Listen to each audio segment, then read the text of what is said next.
15 April 1912 یعنی آج سے ٹھیک 111 سال پہلے، جب تمام جدید سہولیات سے آراستہ بحری جہاز 41 کلومیٹر فی گھنٹہ کی رفتار سے انگلینڈ سے امریکہ کے شہر نیو یارک کی طرف بڑھ رہا تھا، اور صرف 3 گھنٹے کے اندر 14 اور 15 اپریل 1912 کی درمیانی رات ٹائٹینک بحر اوقیانوس میں برفانی تودے سے ٹکرا کر ڈوب گیا۔ اس پر سوار ہزاروں افراد جہاز پر سے ٹھنڈے برفیلے پانی میں گر رہے تھے۔ اس ڈوبتے جہاز کی صرف ایک لائف بوٹ سمندر میں ڈوبنے سے ممکنہ طور پر بچ جانے والوں کی تلاش میں واپس آئی۔ ان کی مدد کے لیے آنے والوں کو سخت اندھیرے میں ایک چینی نوجوان لکڑی کے ایک دروازے سے چمٹا ہوا نظر آیا، جو سردی سے ٹھٹر رہا تھا مگر زندہ تھا۔ لرننگ لائبریری میں ایک بار پھر خوش آمدید۔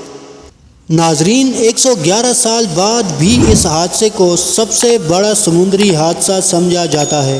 حادثے کے بعد یہ بحری جہاز کینیڈا سے 650 کلومیٹر کے فاصلے پر 3843 میٹر کی گہرائی میں 2 حصوں میں بٹ گیا، اور دونوں حصے ایک دوسرے سے 800 میٹر کے فاصلے پر تھے۔ 111 سال گزرنے کے بعد بھی اس حادثے کے بارے میں مہمیں موجود ہیں۔ اس بڑے بحری جہاز کے بارے میں کہا جاتا تھا کہ یہ ڈوب نہیں سکتا۔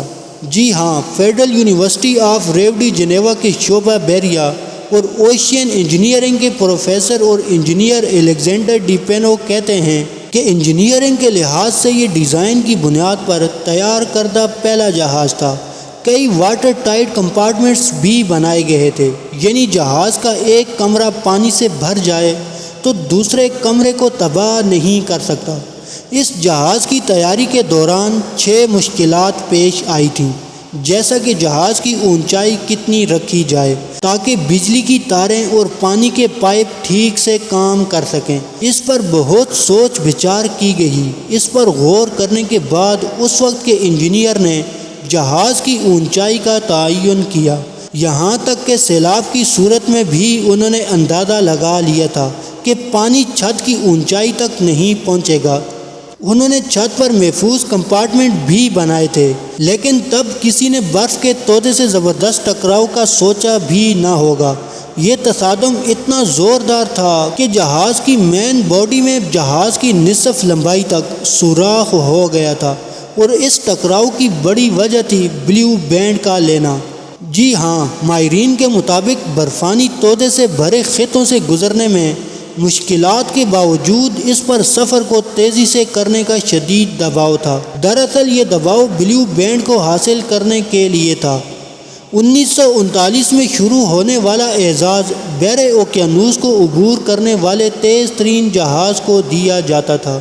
ٹائٹینک کو اس اعزاز کا سب سے مضبوط دعوے دار سمجھا جاتا تھا۔ اس وقت دنیا کی بڑی کمپنیوں کے درمیان جہاز بنانے کا مقابلہ تھا، اور اس وقت جرمنی اور انگلینڈ کے درمیان مقابلہ تھا کہ سب سے بڑے اور تیز ترین جہاز بنائے جائیں۔ سب سے بڑے اور تیز ترین جہاز کو سرکاری طور پر بلیو بینڈ ملے گا۔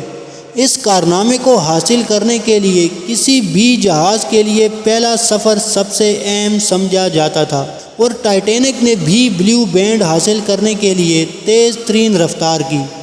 جہاز کے کپتان کو ارد گرد کے علاقے میں برف کے تودے کے بارے میں اطلاع دی گئی تھی، لیکن اس نے جہاز کی رفتار کم نہیں کی، کیونکہ وہ تیز رفتاری سے بحر اوقیانوس کو عبور کرنے کی کوشش کر رہا تھا۔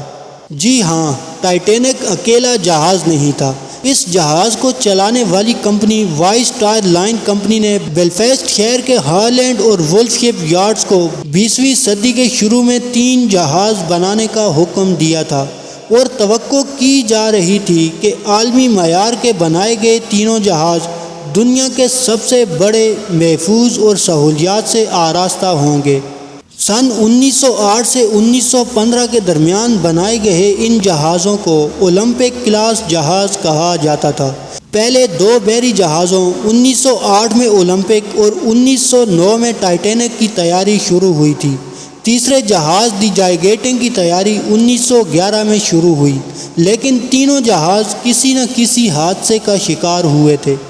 ٹائٹینک نے اپنا پہلا سفر 10 اپریل 1912 کو شروع کیا۔ یہ انگلینڈ کے شہر ساؤتھمپٹن کی بندرگاہ سے باہر ایک اور جہاز سے ٹکرانے سے بال بال بچ گیا اور پھر 14 اور 15 اپریل کی درمیانی رات کو ایک تاریخی حادثے کا شکار ہو گیا۔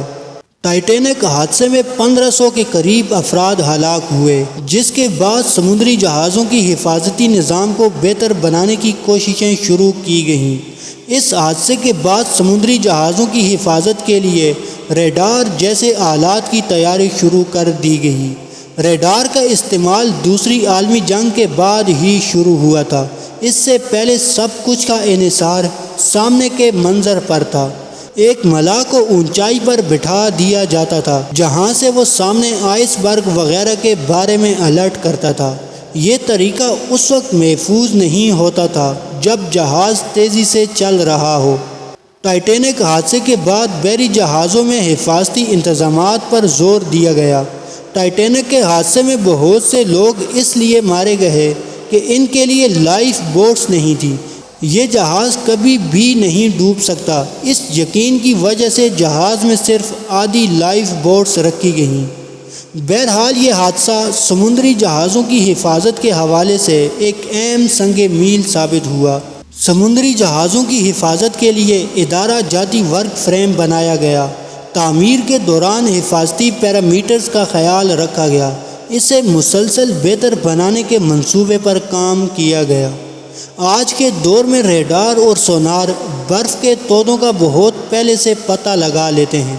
آج سمندر کی نقشہ سازی یا نیویگیشن چارٹ سب سفر کے دوران بہت زیادہ جدید ہیں۔